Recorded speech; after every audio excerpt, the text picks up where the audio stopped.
Fake news ang mga kumakalat na balita ngayon sa social media na patay na si former President Rodrigo Duterte. As expected, maraming netizens ang naniwala na pumanaw na ang 79 years old na dating Pangulo ng Pilipinas dahil sa isang video na unang kumalat sa TikTok. Isang TikToker user ang nag-edit ng video ng Kapuso News program na 24 oras kung saan mapapanood na report tungkol sa pagkamatay daw ni Duterte. Pumanaw na po si dating Pangulong Rodrigo Duterte. Nang makarating ang peking balita kay Senator Bongo, isa sa mga taong malapit at pinagkakatiwalaan ni Duterte, agad niya itong pinabulaanan sa pamamagitan ng pagla-live sa Facebook. In fairness, talaga nagpunta pa ang senador sa bahay ni dating Pangulong Digong sa Davao City upang patunayang buhay na buhay pa ang kanyang kaibigan. Magandang araw po sa inyong lahat. Sa mga nagpapakalat sa TikTok na mayroong masamang balita kay former President Duterte, hindi po iyon totoo. He's alive and kicking at binabati kayo. Simulang pagbabahagi ni Senator Bongo sa kanyang FB Live. Ilang sandali pa ay nagpakita na si Duterte sa harap ng kamera at pinatunayang malakas at buhay na buhay pa siya. Mga kababayan ko, kamusta na kayong lahat? Ako'y matanda na at hindi natin maiwasan yung balita na yan, yung nagkasakit. Wala naman akong sakit at feeling ko hindi naman ako mamamatay ngayon kaagad. Nandito ako sa bahay, nandito ngayon si Bong. Ako'y retired na. Nandito lamang ako at nagre-relax, aniya. Pagpapatuloy niya pa, matanda na ako. Nagsilbi na ako sa inyo. Pinakamatagal, mayor. Ilang taon. Tapos, presidente. Huwag kayong magtataka kung mamamatay ako.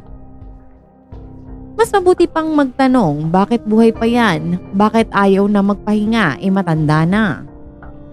Pero kung sabihin mo, mabalitaan nyo, may chismis na mamatay ako, lahat kayo, ikaw, ako, lahat ng kaharap ko sa mundong ito, mamamatay tayo. Hindi ako exception. May katandaan na ako, tapos na ako magsilbi ng bayan o taong bayan. Nilabanan ko lahat, lalo na yung krimen. Tapos na ako, retired na. Paglilinaw ni Digong.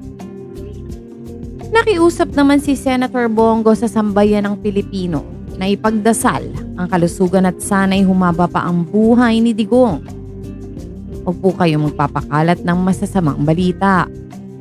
Siyempre, may edad na po si dating Pangulo Duterte. At kahit papano, may kaunting sakit pero at his age, he is very healthy. Ang commitment ko sa kanya, lalo na po sa kanyang medical, hindi ko po bababayaan ang ating dating Pangulong Duterte. Hanggang kamatayan po ang aking commitment sa kanya. Mahal na mahal ko po siya. Mensahe pa ng senador para sa matalik na kaibigan. Matatandaan naging kontrobersyal din ang pahayag ni Rodrigo Duterte nang sabihin niyang, "Pastor, ikaw naman ang wanted. Huwag mo akong idamay dito." Itong sinabi niya nang magbiro at umiwas siya sa mga aligasyong tinatago niya ang pugante at rapist umano na si Apollo Kibuloy. Ayon kay Duterte, sa isang press conference, kusang loob niyang ibibigay ang kanyang pera kung mapapatunayang nasa bahay niya ang pastor. Nasa bahay ko? Look, magkain lang ako pagkatapos pero mag-uwi ako. Magsama tayo doon sa bahay ko. Ibuhos ko na lang ang pera ko para maging maligaya ako kung makita niyo si Kibuloy sa bahay ko. Sinang dating Pangulo. Nang tanungin naman siya kung tatanggapin niya si Kibuloy sakaling sumuko ito sa kanya.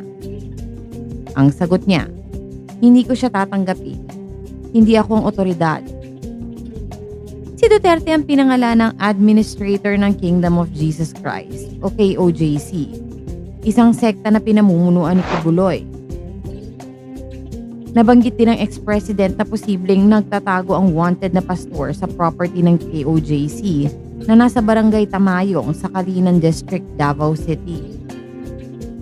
Nandyan lang yan sa Tamayong. Malaki ang Tamayong. Pagbubunyag niya. Wika pa ng former chief executive, let me educate all of you. Ang Tamayong, malaki yan.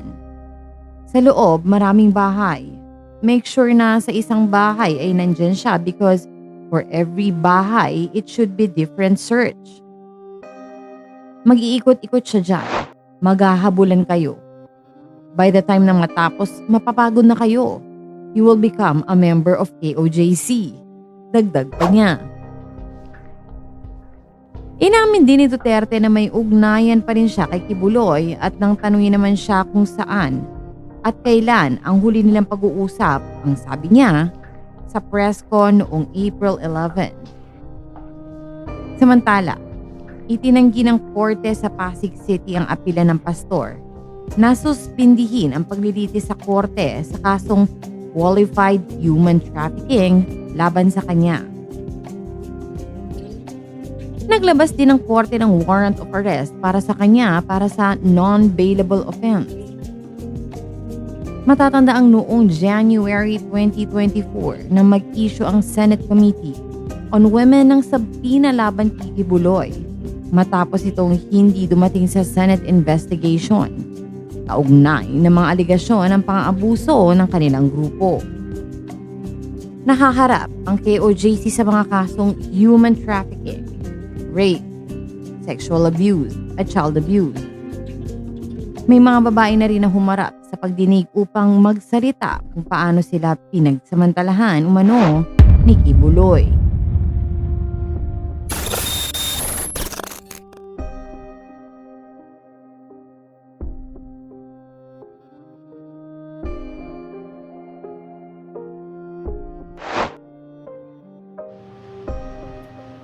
Magandang araw po sa inyo lahat, sa mga nagpapakalat sa TikTok ng merong masamang balita kay former President Duterte. Hindi po yun totoo. He is alive and kicking at binabati kayo.